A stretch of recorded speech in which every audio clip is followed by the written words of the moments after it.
That's Sangat Singh Giljian, Sidhu aide, part of the Sidhu camp, taking oath there as a cabinet minister. Let me also introduce our political guests on this broadcast. Gurdeep Sapal, spokesperson of the Congress, is joining us. We also have Sardar R.P. Singh of the BJP. Bab Singh Grewal of the Aam Aadmi Party Punjab unit is with us on this broadcast. I'd like to start with Mr. Gurdeep Sapal. Good evening, sir. A lot of questions about this swearing-in ceremony. The fact that Captain Amrinder Singh is not there, his absence is very, very conspicuous. Having said that, is this something that the Congress is worried about? That you've got this cabinet that's got, perhaps the caste equations right, you're ensuring that everyone is accommodated. But the Captain Amrinder factor, is that something the Congress is actually considering and has looked into? Captain Saab was our chief minister till recently, and he's a very respected leader of Congress party, and I don't think there are certain feelings that one person has once he has to quit a position of chief minister. But I think it's within the family, and in coming days, more important will be how the new cabinet functions. Rahul Gandhi has tried to put together a new era in Congress party, where a Dalit face has been put up as chief minister, where a new type of social engineering is being attempted in the state of Punjab. And this cabinet, which is a mix of experience and new faces, what is important is how they'll function in coming days. That is more important for Congress today. No, I'll tell you why I'm talking about the captain factor as well, Mr. Sapal. The fact that Captain Amrinder Singh, since his resignation, has been very, very vocal about his anger with the party. He's spoken about the Gandhis, he's spoken about Navjot Singh Sidhu. All of that at the end of the day will hit the Congress one way or another in the run-up to an election. Well, party has always reached out to him. Party is listening to his anguish also, and I think he is a respected leader of Congress party, and there's nothing more to add to it. We'll try to reach out to him even now, and I'm sure that party will be able to put up a united front in the elections too. Okay, let me get in also views from the other political representatives joining us on this broadcast. Sardar R.P. Singh of the BJP. As we speak, sir, you've got a new cabinet being sworn in the state of Punjab. Now, what you're seeing in this interesting mix of all the leaders so far who've taken oath is that the Congress is very clearly reaching out to the Dalit voter. Do you see that as a problem for the BJP in the election? Well, we'll talk about election later on. The bigger issue is the promises made by Congress. They couldn't fulfill those promises in last 4.5 years plus, and now with almost 5 months left in the elections, whether they were able to fulfill those promises or not. Whether it is 90,000 crore rupees farmer loan waiver promise, out of which only 4,500 crore rupees have been done, still 85,000 crore rupees plus still left. Clearing Punjab from the dirt menace is a bigger issue. The people who are involved in discretion of Shri Guru Granth Sahib and Barkari, what has happened of them, giving mobile phone to each youth in the Punjab was a promise, ensuring a job for each family was a promise, ensuring that cable network mafia is taken care of. So it's a big list which is still pending, and there's a bigger concern. When cabinet reach out, we can see there's a clear mark of Navjot Singh Sidhu. Navjot Singh Sidhu, whether he's doing a hand holding of the CM or he is taking along with his little finger, Channi Sahib is holding the little finger of the Sidhu and walking along. That still has to be seen. But one thing is very clear: there's a stopgap arrangement for a while, for another 4.5 months. After 4.5 months, when the election comes, they are going to project Navjot Singh Sidhu. This is not me. This is being stated by their own people. And let's get another second. Sure. Another second. And what all captain has been saying, that's relevant. I mean, he has been raising question on the integrity of Sidhu. He has been raising question on that Sidhu is a security threat to Punjab and to the nation. It's not us. It's captain who have been saying so. And top of it, Harish Rawat says that Bajwa to hamara Punjabi pra, he's a Punjabi brother, the General Bajwa of Pakistan, who sends dead bodies to our country by sending terrorists, and then he's a person who is involved in terrorism activity across the border. So he is the Punjabi pra of Navjot Singh Sidhu, and now Harish Rawat also, and he says he's the Punjabi pra of all Punjabis. So that's what the net of the reshuffle Right. and Mr. RP Singh, let me get in a response before I bring in the Aam Aadmi Party. Mr. Gurdeep, what's your response to what Mr. RP Singh has said? And this is a question that's been asked many times. Who is the face of the Punjab Congress in this election? Is it Charanjit Singh Channi, your new Chief Minister, or is it Navjot Singh Sidhu? First, let me respond to RP Singh ji's statement about the manifesto. RP Singh ji, the manifesto of Congress Party 92% was fulfilled. It was the Congress Party's internal exercise which highlighted that 18 more promises are there which needs to be fulfilled. This is not a BJP or Aam Aadmi Party or anybody else's work. This is internal mechanism of Congress Party because Congress felt that it made some promises to public and it needs to fulfill them. Unlike BJP, which never looks back at its manifesto. BJP never promised that it will privatize railways. It never promised that it will privatize insurance. It never said that it will sell off all the public properties of India. So you please do not talk about the manifesto. Congress Party takes its manifesto very seriously. And there are 18-point charter which is left and which this government and the new CM is committed to fulfill. That is part one. Part two, as you said, I got this thing about the face of the government. Yes. Mr. Charanjit Singh Channi is a full-fledged Chief Minister of Punjab. And like any other party, the party organization and the Chief Minister are the two wheels, are the two sides of the same coin. And it's a collective leadership under which the party goes to election. But Charanjit Singh Channi is certainly the full-fledged Chief Minister of Punjab. It's a new era in Punjab.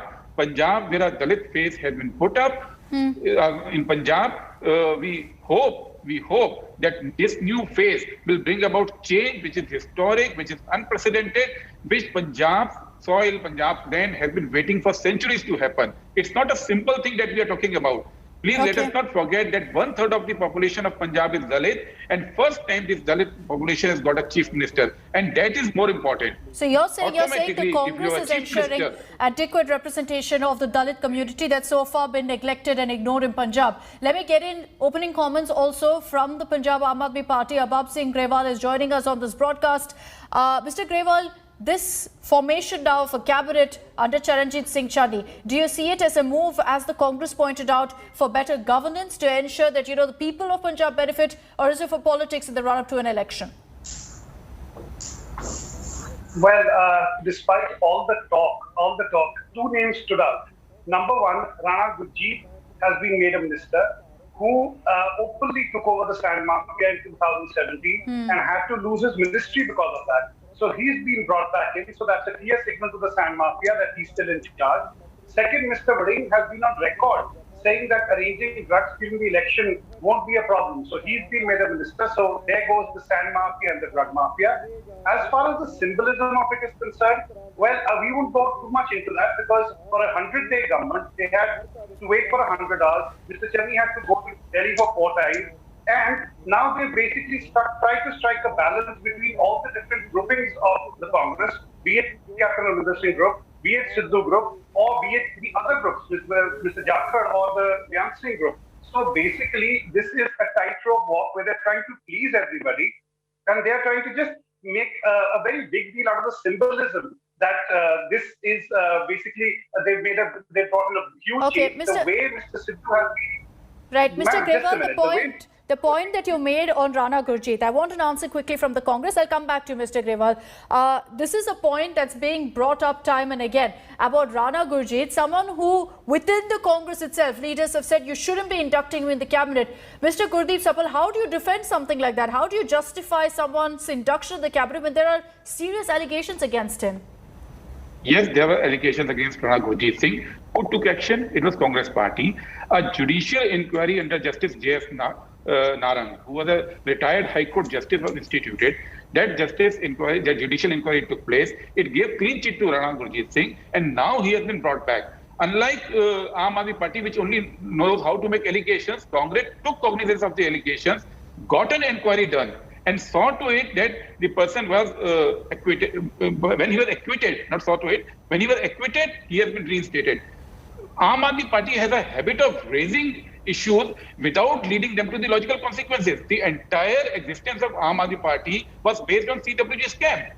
7 years down the line, we have not been able to do one single FIR. You have not been able to bring anybody to justice because it was all hoax. And unlike other parties, unlike BJP, where Rajnath Singh said that in our party nobody resigns, in our party nobody is investigated, Congress party takes these all allegations seriously. It does an internal exercise also, and also judicial inquiry. But then, Rana Gurjeet Singh was acquitted by the judicial inquiry. But Mr. Sapal, the question that will be asked then is, why are Congress MLAs then not convinced? Why are they writing to the High Command and saying don't induct him? Congress is a democratic party. There are groups in Congress party. They try to adjust their own benefits also. It's unlike Aam Aadmi Party, which is a single man rule party. Anybody who speaks against Kejriwal is thrown out. Congress party is a democratic setup. Unlike BJP, it's a democratic setup. People have right to speak. They speak out openly. They are not. There's no vendetta against them for speaking out openly. I think that is the essence of democracy. People speak out. People place their views. They are taken into cognizance. There's a deliberation within the party, and a decision is taken. That is how the democratic parties are supposed to function. Okay, I'm going to give an opportunity to Mr. Grewal to respond. Go ahead. Well, actions speak louder than words. Number one, the democratic setup when nobody other than a Gandhi can become a prime minister under the Congress or can lead the Congress, they don't need to talk about democracy. Number one. Number two, the thing here is, allegations apart, allegations that there are lots of ministers, be it Mr. Ashu, be it the other people. The thing here is that Rana Gurjeet was not booked under the law. His cook deposited 50 lakh rupees as fees. Now, come on, that can't be more blatant than that. An inquiry by a retired judge is not exoneration. It's not exoneration in a court of law. Had the High Court conducted inquiry under its supervision, that would have been a different case. They are. Okay. I have very little time, Mr. Sapal. Before I give it to you, because you're having to take on both the BJP and the AAP, I want to give an opportunity to Mr. R.P. Singh also to put forth his question. Well, he himself admitted, Mr. Sapal, in the course of discussion, said that we got the cases done with. Although he tried to change the narrative later on. I don't think. Sir, Mr. Sapal, Mr. Sapal, did I interrupt you? I mean, you're a gentleman. You're not like your other panelists. I treat you as very thorough gentleman. Just behave like that. So he admitted and then he withdrew it back. But the fact is that there are allegations and there are very serious allegations against Rana Gurjeet. But again, I mean, what he said initially that they've done with 92% of the promises made, then why did they remove Captain Amrinder Singh? If they've done, the captain has done 92% of the promises made, then there was no reason to remove Captain Amrinder Singh. And it was Navjot Singh Sidhu who was raising questions against Captain Amrinder Singh. All those questions which I raised, we have been raising. Navjot Singh Sidhu has been also raising the same question. And out of 90,000 crore rupees, only 4,500 crore rupees and we have still 85,000 crore rupees left. Let's calculate the percentage. The percentage is the other way around. And that's the biggest issue in Punjab. Okay. I don't have time. Mr. Sapal, quick 30-second answer from you. Quick 30-second answer. Mr. Grewal, his party is new. They do not know there's a Commission of Inquiry Act. The inquiry was constituted under that act. It was a judicial inquiry which is placed higher than a police inquiry. It's an independent inquiry. Please don't try to belittle the provisions of Constitution of India. Please don't try to belittle a judicial process which has been conducted in Punjab. Okay. And that found its conclusion. And once Rana Gurjeet Singh was acquitted, he's back into the ministry. That is what I want to put on record. Okay, all right. We don't have much time, so I'd like to thank all of you for joining us on this broadcast. Thank you, gentlemen, for being with us here on India Today. One last closing comment from my colleague Harmeet. Harmeet, in one line, if you had to sum up this particular cabinet and what perhaps it could do for the Congress in the coming months in the run-up to an election, how would you define this cabinet? Well, this cabinet definitely is, as I mentioned before, carries all the hallmarks of inclusivity. Number one. Number two, yes, there is a captain threat in terms of eroding the Congress party's Hindu support base with its nationalistic rhetoric. And for that, the Congress... Harmeet, my apologies for interrupting, but Harish Rawat currently speaking. We're cutting across line to that. मैं इस बात के लिए मुझे बड़ी फख्र है कि 6-7 नए मंत्री हैं और उन मंत्रियों में जो है नौजवान मंत्री भी हैं जो युवक कांग्रेस के पीछे से आए हैं, जिनके साथ भविष्य की संभावनाएं हैं। ऐसे लोग भी हैं जिन्होंने अलग अलग क्षेत्रों में बड़ा अच्छा नाम पैदा किया, प्रकट सिंह जी जैसे ऐसे लोग भी हैं। बैकवर्ड क्लास ओबीसी को रिप्रेजेंटेशन दिया गया है, वाल्मीकि बंधुओं को रिप्रेजेंटेशन दिया गया है, उनके प्रतिनिधि के रूप में बरका साहब ने राज्य के मंत्री के रूप में शपथ ली है और हमने सामाजिक बैलेंस को भी पूरी तरीके से संतुलित करने का काम किया है।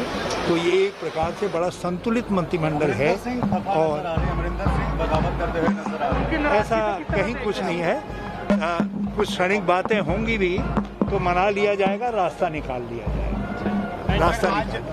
आज एक एमएलए हैं भोलत से, उन्होंने कहा है कि कुछ टेंटेड मिनिस्टर्स को जो है मौका दिया गया। So Harish Rawat there, who's been in the forefront of really the damage control for the Punjab Congress, speaking out, saying that Captain Amrinder Singh is not whiffed to the party, is not a factor, and also saying that this is a cabinet that speaks of inclusivity, which is what the Congress stands for. I'm slipping into a very short break. We'll continue getting you all the latest updates from Punjab. Our focus also importantly this Sunday on what's happening in Uttar Pradesh, because there too, in a few minutes from now, you're going to be seeing a very, very important cabinet expansion again, with months to go for the election. So stay with us.